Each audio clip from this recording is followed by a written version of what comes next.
Hello YouTube people, this is Alex. I hope you're all doing great. I'm back with another Reason tip for you guys. And today I want to talk about monitoring. Specifically, how do you set up an efficient monitoring chain in Reason? So we all use different plugins for checking our levels, for checking the stereo image of the track, for looking at the frequency response curve, things like this. And these plugins are usually inserted directly into the master bus or 2 bus. And that's fine, that's if you use a couple of plugins, that's no problem. But if you use specialized plugins, if you use several of them, and especially if you use reference tracks for mixing and mastering, which you totally should, it gets crowded. It gets crowded on the master bus, and because you don't want to listen to the reference track through your mastering processing, you constantly have to switch your mastering plugins on and off when you're switching between the reference and your mix, and it just becomes a bit complicated and a little bit annoying in the end. So I have been using a combinator to keep sort of all of my monitoring plugins in one place. The beauty with the combinator is that you can store it as a file and recall it in any project, and when you load it into a different project, it keeps all the settings for all of the plugins. So I feel like it's a really useful tool to have in your Reason toolbox. And I wanted to show you my setup, so let's jump into Reason. Alright, so this is a track I'm preparing for a release, and let's take a look at this combinator.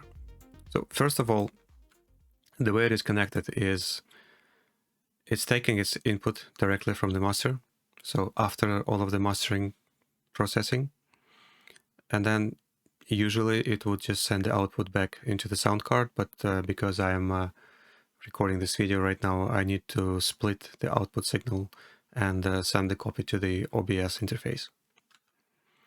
On the front, it has very few controls. Obviously, you can add more, but you can mono the mix. You can change the gain, and the gain only affects the listening in the headphones and my monitors. It does not affect the volume on the master. And it also has a couple of filters, which allows me to only listen to the low end information and also to listen everything but the low end. And these two are very useful when you're comparing your mix to the reference tracks. Speaking of reference tracks, I have 3 of them here. We'll talk about the routing in a second. Let's dive into the combinator itself. Let's ignore this section for now. We'll return to it in a second. But besides that, there's only a handful of plugins here, which I almost always use for getting some visual feedback on my mix. And most of them actually, as you see, are free. This is a free VU meter. This is a free spectrum analyzer. I mean, everyone knows what span is. Loudness meter. And also I use signalizer for stereo image checks. And in the end of the chain, I have a couple of room correction plugins. So if I play the track, we can see what these controls are doing. Mono. You can change the level. It's very, very cool. Low pass, as I said, to check the low end of the mix, and also to remove the low end from the mix to check everything else. Very simple. Okay, let's take a look at the reference tracks now. I can switch between my mix and different reference tracks using this amazing free rack extension from Red Rock Sound. And I use this plugin from the same company to match the level of my mix with the level of the reference track. This is one of the most important things that you have to do when you use reference tracks to make sure that you're listening on the same level, because the reference tracks are commercially released tracks which have been mixed and mastered in professional studios, and usually they're much more loud and much more saturated than your unfinished mix that you're working on. So it's very important to match the levels so that you're listening on the same level. And this is what I use this rack extension for. So if I switch to reference track,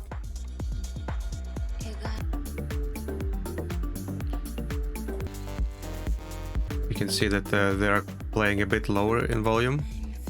So I can this is the wrong one. So I can bring the volume a little bit up.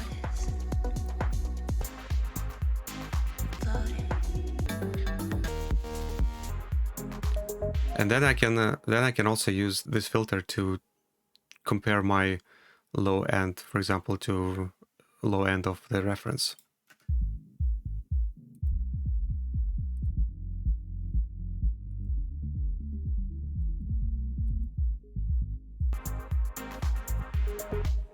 Right? The great thing about this setup is that no matter which track you currently have selected, they all go through the same chain of plugins with the same settings. So when you're comparing one track to another, you know that your monitoring is giving you the right visual feedback. Let's take a look at the way this is all connected together. So for the reference tracks, I use direct out, and the reason why I do this is because I do not want to listen to the reference tracks unless I specifically select them here using this control. And the great thing about using direct out is that I don't need to worry about muting them or soloing them. They're always playing, but they're not going to the main output. They're not going to the master bus. So they only are audible when I explicitly want them to. In the end, I want to also mention this spaghetti here. It is probably worth a separate video, but to give you a brief explanation of what's going on here, usually you would connect your reference track directly to the input of the reference 5 plugin. But I'm actually splitting them up using this audio splitter because I also want to send a copy of the signal of each reference track into a span. And I do this to be able to superimpose the frequency response of the reference track on top of the frequency response curve of my track. This is what it looks like. So here you have a gray area. This is a frequency response of my track, and the orange line is a first reference. So if I switch to the second one, here it's the second reference and the third reference. And I feel like this is a really useful way to compare my mix with the reference without even having to listen to the reference. This is a very, very nice way to get the visual feedback very quickly, and I use this all the time when I'm mixing and mastering. Please let me know in the comments if this is something you would like to see in more detail. I can make a video about how to set this up in Reason. Well, that's it. Thank you very much for tuning in and watching the video. I hope you find this useful and interesting. Please let me know in the comments if you would like to see more Reason-related content on this channel. Until next time, please take care of yourself and each other. Bye bye.